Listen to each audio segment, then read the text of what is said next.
In mid-December of 1812, Napoleon Bonaparte returned to Paris with a horrific defeat weighing on his shoulders. His once grand army of 600,000 men, only half of which were actually French, had been completely shattered in the invasion of Russia during that year. Now, the Russians were marching into Poland against Viceroy Eugene's small force of less than 20,000 men. The Russian army, by comparison, was marching with anywhere from 100,000 to 150,000 regular troops, a number hard to come by due to the inane losses suffered and organizational missteps of the Russians at the time.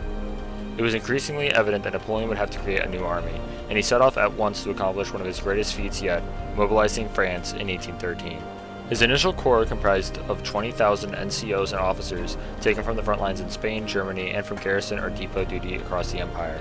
The majority of this cadre was experienced in the manual and in warfare, both of which would come handy in creating a new army. However, officers are useless without men to lead them, so Napoleon began to calling up his more experienced troops. 98 companies of Marines and Naval Guards, depot trainees, and the Naval Artillery regiments all provided him with around 29,000 trained men.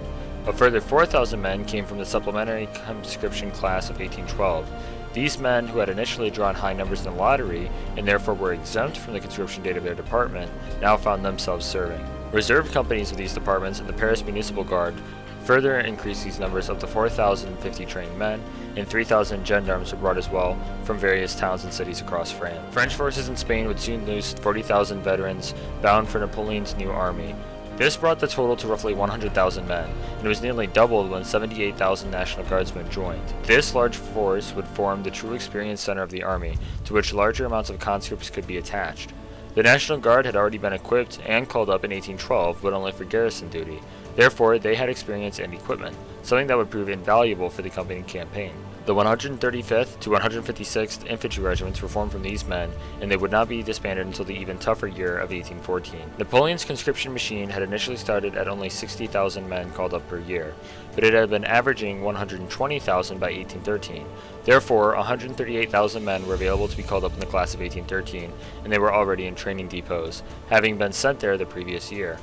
100,000 older men from classes as far back as 1809 were called up, but wouldn't arrive in bulk until April.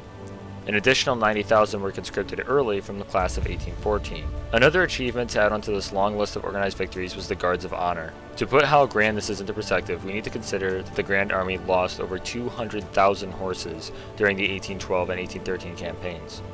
France itself had barely any horse stables, and most of their mounts came from Prussia and other nations in Germany.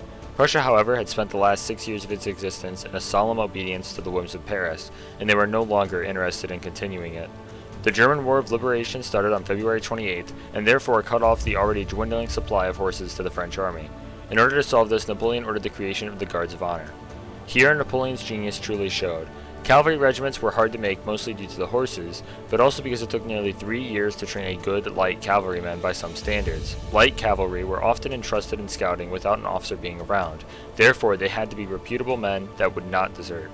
The 4 regiments of the Guard Horse had specific requirements. An enlistee had to provide a sum of 1,000 francs and their own horse in order to join. It was therefore heavily targeted towards the nobility. Nobles would be reputable enough to not leave when scouting and would already have experience in riding horses. Some nobles were even conscripted to join, and some paid for regular commoners to take their spot.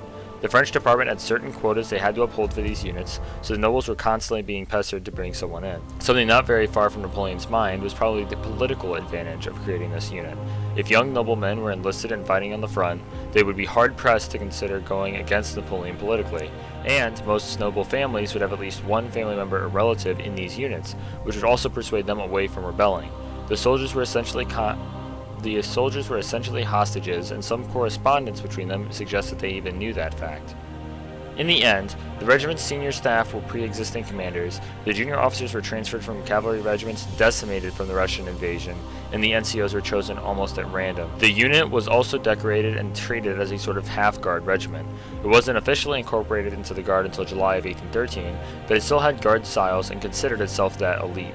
The chasseurs of the Garde Impériale and the chasseurs of the Guard of Honor drew the same pay salary, but the Garde Impériale never looked on the Guards of Honors as their equals. Regardless, it added roughly 10,000 trained, equipped, and most importantly mounted cavalrymen to the army when it desperately needed it, a great boost to a monumental endeavor. Other cavalry units would be sent into Europe with their own money and attempt to make out their own mounts wherever they could find them. In total, the French army had amassed over 700,000 men. However, nearly 20% or 140,000 of them would desert or be deemed physically unfit. Of the remaining, only a minority were trained, equipped, and experienced, with the rest being at various stages of achieving that goal. Now that all of these men were called up, they needed to be trained, especially the conscripts, who had never seen a day of active military service in their life. Theoretically, these conscripts would spend 1 month at their depots to receive equipment and training, firing only 6 rounds with powder and 2 with a musket ball before being sent to the front. Groups of 100 would make their way to Mainz, marching in the mornings and practicing small levels of drill in the afternoon. 2 officers would be assigned, 1 lieutenant and 1 captain, and on the way they would unite with 6 to 8 other groups of 100 to make a provisional battalion. Under the provisional battalion, they practiced with larger levels of drill and made their way to Mainz. Inspection, equipment repair, and distribution would take place there, then they would be sent to Saxony to be split back up and distributed to the units they were originally assigned to. This worked extraordinarily well under regular circumstances. Depots quickly ran out of room and equipment, leading to recruits being stuffed in overcrowded rooms without muskets. Training time was cut to only 2 weeks so more men could be shuffled out faster. Officers were also in short supply, leading to unprepared NCOs being promoted to accomplish an officer's task. This led to further deficiencies in training and higher rates of desertion. On top of all of that, sickness plagued the army constantly, with so many young bodies from all across France packed in the small barracks. Some units suffered over 50% sickness rates, while others were getting extremely close to it.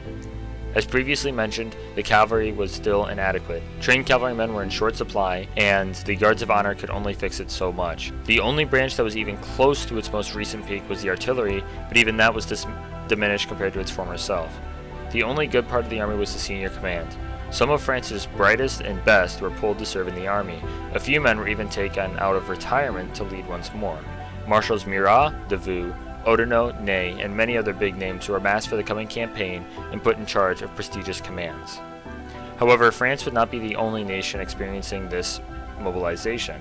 The Confederation of the Rhine put forward 25,000 men for the French army, and that number would only continue to grow throughout the coming campaign. During the Russian advance, 16,000 male Poles fled their homes and found themselves enlisting within Napoleon's army to liberate their homeland once more.